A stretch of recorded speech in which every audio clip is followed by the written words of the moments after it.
Good morning friends. आज हम आपको पढ़ाने जा रहे हैं फ्यूचर इंडेफिनिट टेंस। क्योंकि आपने देखा है कि मैंने आपको प्रेजेंट ही नहीं पढ़ाया, पास्ट ही नहीं पढ़ाया, उसके पहले यूज ऑफ बी फॉर्म पढ़ाया, उसके बाद use of will shall plus be will shall have to पढ़ाया। बहुत सारे प्रकार के ट्रांसफर मैं आपको पढ़ा चुका हूँ। आज मैं आपको पढ़ाऊंगा फ्यूचर इंडेफिनिट टेंस। और फ्यूचर इंडेफिनिट टेंस में आप देखेंगे उसके रूल्स कैसे हम बनाते हैं। फ्यूचर इंडेफिनिट टेंस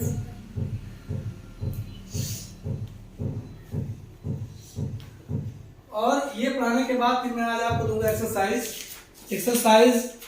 आप जो अगला भी जो वीडियो होगा, जितना भी एक्सरसाइज दिया हूँ, सारी एक्सरसाइज का हर सॉल्यूशन मैं बताऊंगा कि कैसे उसका क्या ट्रांसफर होगा। और आप लोग सब बना के तैयार करके रखिएगा, जिससे आप लोग मिला सके कि कितना आपको आ रहा है, कितना नहीं आ रहा है। उसके बाद मैं अंतिम में मास्टर वीडियो बनाऊंगा सबका। और एक टेंस में जितना है तीनों पढ़ाने के बाद मैं एक साल उसको बताऊंगा किसमें कैसे कैसे इसका यूज होता है। जैसे मान लीजिए आपकी बात फ्यूचर इंडेफिनिट खत्म हो जाए तो मैं एक वीडियो बनाऊंगा present indefinite, past indefinite, future indefinite का एक साथ, ताकि आपको पता चल जाए कि उसमें क्या क्या डिफरेंट है। तो देखते हैं इसको। मैं फ्यूचर के इंडेफिनिट की बात बता दूं तो ये आप समझ जाइए कि इसमें जो होता है, इस प्रकार का जो हिंदी का वाक्य होता है, उसकी जो क्रिया होती है उसी के अंत में, यानी कि क्रिया के अंत में अगर हम देख लें गा आ जाए, गी आ जाए और गे आ जाए, गा गी गे अगर क्रिया के अंत में आता है तो वो टेंस हमारा कौन सा टेंस होता है? फ्यूचर इंडेफिनिट होता है। और इसको जो है, इसमें जो हेल्पिंग वर्ब आता है, सबसे जरूरी बात है हेल्पिंग वर्ब का। और जो हेल्पिंग वर्ब आता है इसमें विल आता है और शैल आता है। विल आएगा और शैल आएगा। इसमें जो मेन वर्ब आएगा, जो मेन वर्ब होगा, तो मेन वर्ब का फर्स्ट फॉर्म आएगा, मेन वर्ब का फर्स्ट फॉर्म आएगा। और जो हेल्पिंग वर्ब आएगा वो विल और शैल होगा। विल का जो यूज होगा जनरली सामान्य अर्थों में जो विल का यूज होगा वो ही, सी, इट, दे, अन्य प्रकार के और नाउन प्रोनाउन के साथ होगा। सिर्फ और सिर्फ किसको छोड़ करके? आई को छोड़ करके और बी को छोड़ करके। ये सामान्य अर्थ की बात बता रहा हूं मैं। अगर सामान्य अर्थ में अगर उसका प्रयोग किया जाए तो आई वी को छोड़कर, क्योंकि आई वी के साथ शैल का प्रयोग होता है और बाकी सभी के साथ इसका प्रयोग होता है विल का प्रयोग होता है। लेकिन कुछ परिस्थितियों में ऐसी बात है, कहीं कहीं आई वी के साथ भी विल का प्रयोग होता है और सभी जो नाउन प्रोनाउन उनके साथ भी शैल का प्रयोग होता है। ये मैं आगे बताऊंगा इसका प्रयोग कब होता है। तो ये फ्यूचर इंडेफिनिट के बेसिक हैं। इसकी पहचान सबसे पहले हम देखेंगे क्रिया के अंत में क्या आना चाहिए? गा गी गे आना चाहिए। दूसरी बात, जब हम ट्रांसलेशन करें तो हेल्पिंग वर्ब के रूप में हमें क्या लगाना है? विल और शैल लगाना है। और विल शैल के साथ क्या होता है? मेन वर्ब के फर्स्ट फॉर्म का प्रयोग होता है। इतना हो गया। आगे देखते हैं ट्रांसलेशन कैसे करते हैं। ट्रांसलेशन करने के लिए आप लोग एक बात जान जाइए कि वर्ब हमेशा हम बीच में लिखते हैं। जो मेन वर्ब होता है, यहाँ पर जो मेन वर्ब आएगा, जो मुख्य क्रिया होगी, मेन वर्ब, जिससे पता चलेगा कि काम हो रहा है, तो खेलना, कूदना, पढ़ना, लिखना, सोना, बैठना, जागना, ये सारी मुख्य क्रिया होती हैं। इनको हमेशा हम बीच में ही लिखते हैं और बाकी सब्जेक्ट इधर लिख देंगे, ऑब्जेक्ट उधर लिख देंगे। जैसे हमारे पास एक सेंटेंस है कि मैं तुम्हारे साथ वाराणसी जाऊंगा। यहाँ पर सेंटेंस दिया है कि मैं तुम्हारे साथ वाराणसी जाऊंगा।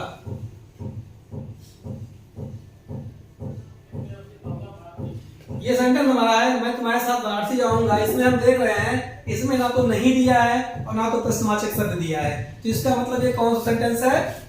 अफर्मेटिव सेंटेंस है। ये अफर्मेटिव सेंटेंस है। सबसे पहले मैंने बताया हम सब्जेक्ट लिखेंगे। सब्जेक्ट वो होता है जो काम करने वाला होता है। तो काम कौन कर रहा है? मैं, आई के साथ हमने बताया विल या शैल में से कोई एक लगाएंगे तो यहां लग जाएगा शैल। आई के साथ शैल लगता है, आई शैल। शैल के साथ वर्ब का फर्स्ट फॉर्म, वर्ब क्या है? जाना। जाना रहती है गो का फर्स्ट फॉर्म लिखेंगे। आई शैल गो, मैं जाऊंगा। कहां जाऊंगा? वाराणसी, तो आप जहां भी जाते हैं उसके बाद टू लगता है, टू वाराणसी।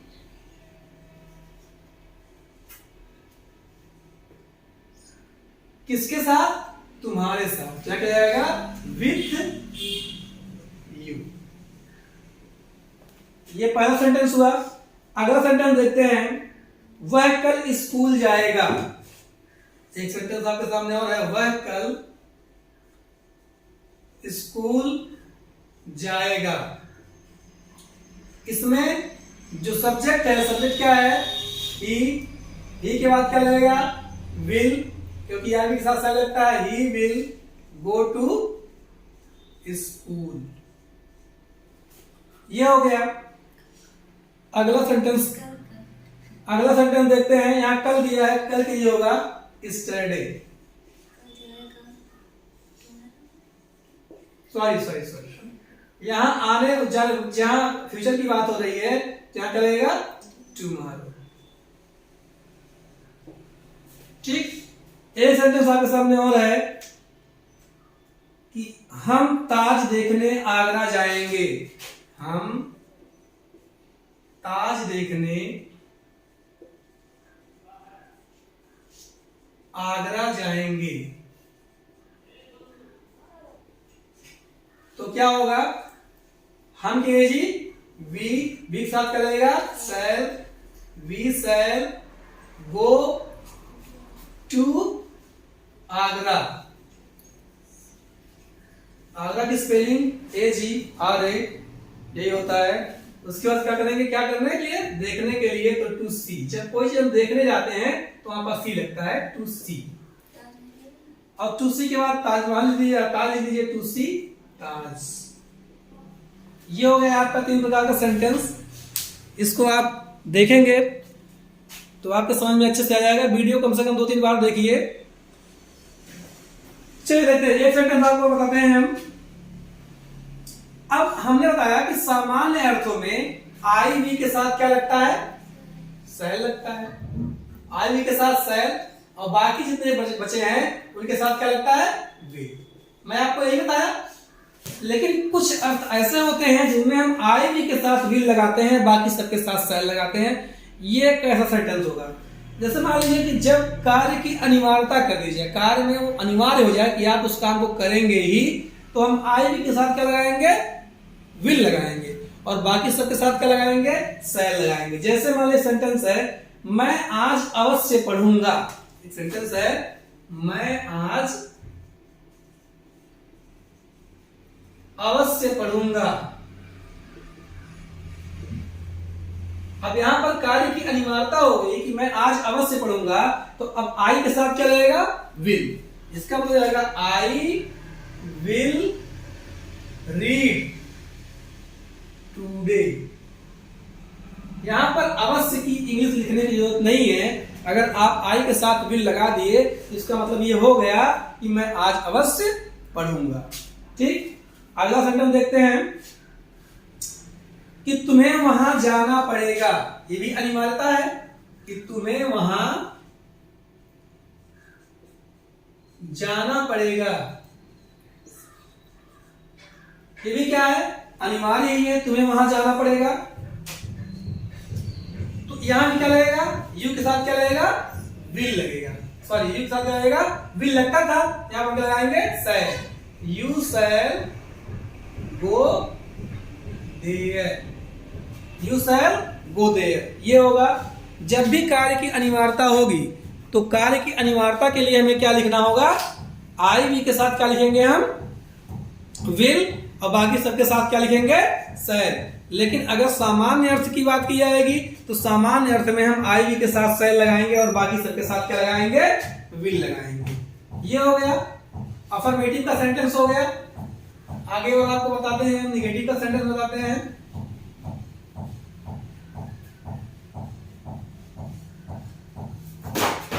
अगर कोई भी सेंटेंस सिर्फ और सिर्फ नेगेटिव है, सिर्फ और सिर्फ नेगेटिव का सेंटेंस अगर कोई है तो हम विल शैल के बाद नॉट लगा देंगे।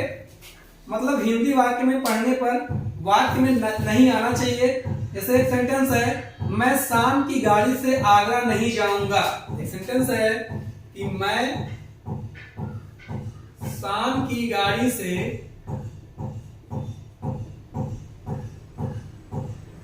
आगरा नहीं जाऊंगा।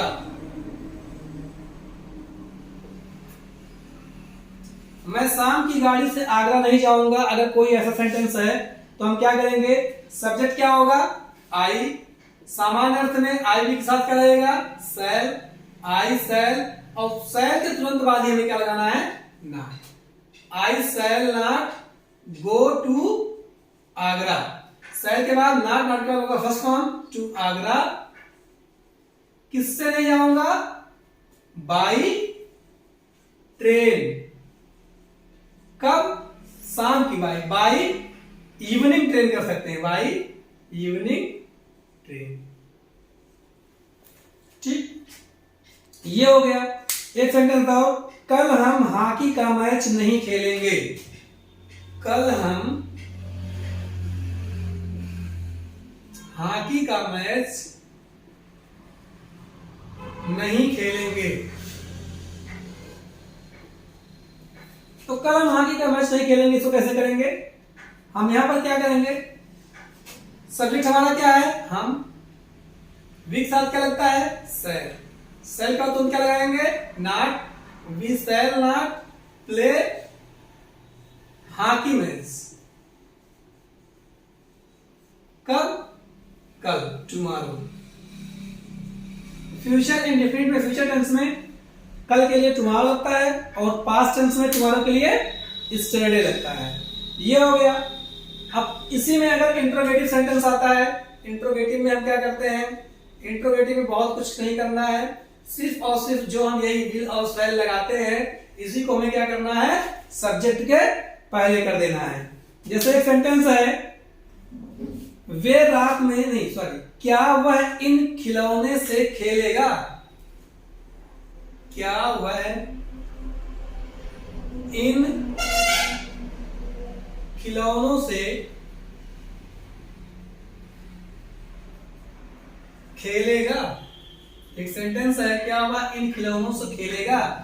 तो जब क्या शब्द हिंदी वाक्य के आरंभ में दिया हो तो इसकी अंग्रेजी नहीं लिखी जाती है, सिर्फ और सिर्फ सब्जेक्ट के पहले हम हेल्पिंग वर्ब को लिख देते हैं। यहां पर ही दिया है तो हेल्पिंग वर्ब क्या होगा, विल। उसके बाद हम तुरंत क्या लिखेंगे, ही। विल ही क्या करेगा, खेलेगा। विल ही प्ले, क्या वह खेलेगा, क्या खेलेगा, इन खिलौनों से। तो विथ दीज टॉयज,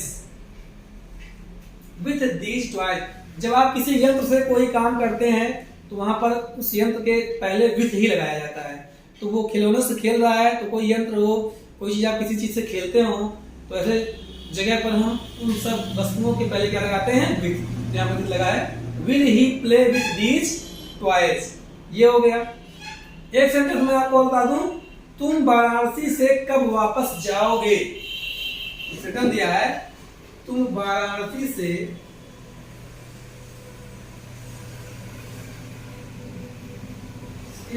कब वापस जाओगे। तुम वाराणसी से कब वापस जाओगे, तो ये क्या हो जाएगा, when। यहां पर कब, केवल क्या शब्द हिंदी वाक्य के आरंभ में ना दिया हो, बाकी कोई भी, ये क्या भी अगर वाक्य में कहीं और दिया है, केवल पहले नहीं दिया है, तो इसकी अंग्रेजी में लिखी जाएगी। बाकी अन्य कोई इंट्रोगेटिव वर्ड वाक्य में चाहे जहां दिया हो उसकी सबसे पहले लिखी जाएगी। सिर्फ और सिर्फ क्या होगा कि क्या शब्द वाक्य के आरंभ में नहीं होना चाहिए। अगर क्या शब्द हिंदी वाक्य के आरंभ में रहेगा तो उसकी अंग्रेजी नहीं लिखी जाएगी। तो यहां हो जाएगा when, और when के तुरंत बाद क्या लिखा जाएगा, हेल्पिंग वर्ब। क्या होगा, तुम यहां पर दिया है और तुम के पहले क्या लगेगा, will। when will you, क्या कहोगे, वापस जाओगे, तो जाएगा go back। क्या जाएगा, go back। कहां से, फ्रॉम वाराणसी। लास्ट में क्वेश्चन मार्क। ये आपके समझ में आ गया होगा। अब कुछ वाक्य मेरे पास है, वो मैं वाक्य आपको दे रहा हूं जिसका ट्रांसलेशन आप लोग करेंगे। तो वाक्य का ट्रांसलेशन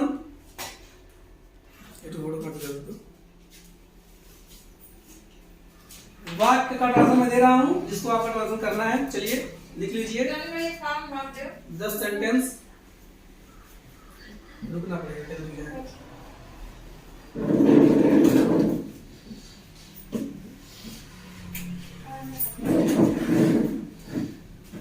चलिए मैं कुछ ट्रांसलेशन दे रहा हूं आपको होमवर्क के तौर पर, और इस ट्रांसलेशन को कर लीजिएगा, क्योंकि जो मेरा अगला वीडियो होगा, शायद मैं कल पढ़ाऊं, तो कल जितना मैं वाक्य दिया हूं सबका ट्रांसलेशन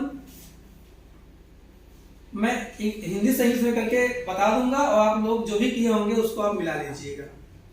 कल का जो सेशन होगा सही वीडियो में जितना मैं ट्रांसलेशन दिया हूं उसी को ही मैं बताऊंगा।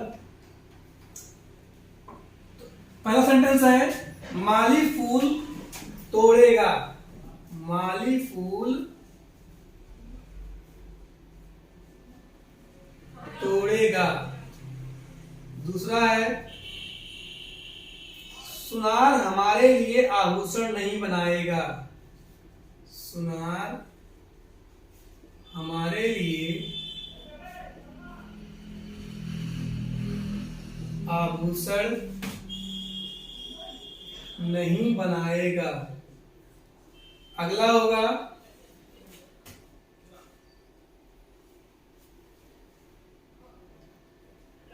हम कल उपवास नहीं रखेंगे। हम कल उपवास का फास्ट होगा। हम कल उपवास नहीं रखेंगे। और सुनार का गोल्ड स्मिथ होगा। अगला सेंटेंस है हम इस वर्ष अवश्य सफल होंगे। हम इस वर्ष, अवश्य वाला सेंटेंस मैं आपको बता दिया हूं, हम इस वर्ष अवश्य सफल होंगे।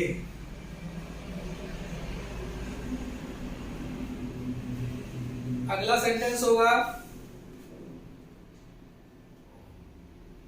आज रात वर्षा होगी। आज रात वर्षा होगी। अगला सेंटेंस होगा क्या तुम इस नहर में तैरोगे। क्या तुम इस नहर में तैरोगे। नहर का होता है कैनल और तैरने की अंग्रेजी होती है स्विम। अगला मीनिंग है, अगला सेंटेंस है क्या अब मौसम सुहावना हो जाएगा। क्या अब मौसम सुहावना हो जाएगा।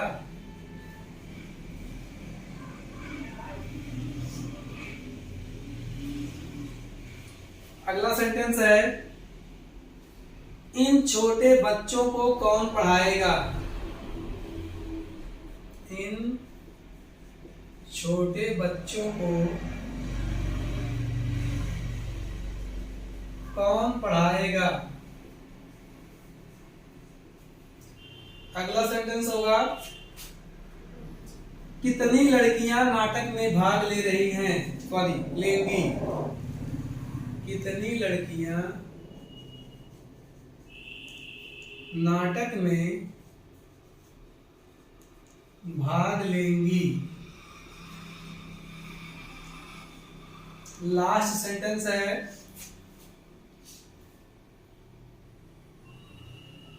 तुम मुझे पढ़ने के लिए कौन सी किताब दोगे। तुम मुझे पढ़ने के लिए कौन सी किताब दोगे। ये रहा 10 सेंटेंस। इन 10 सेंटेंस को आपको करना है, और जो मेरा कल का सेशन होगा, कल का जो वीडियो होगा, उसमें मैं जो है जितने भी सेंटेंस में पढ़ाया हूँ और जितना टेंस पढ़ाया हूँ उसके लास्ट में मैं 10-10 सेंटेंस का मैं आपको दिया हूँ।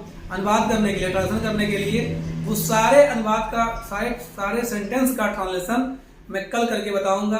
अगर वीडियो अच्छा लगा हो तो इसे सब्सक्राइब करना, शेयर करना ना भूलें।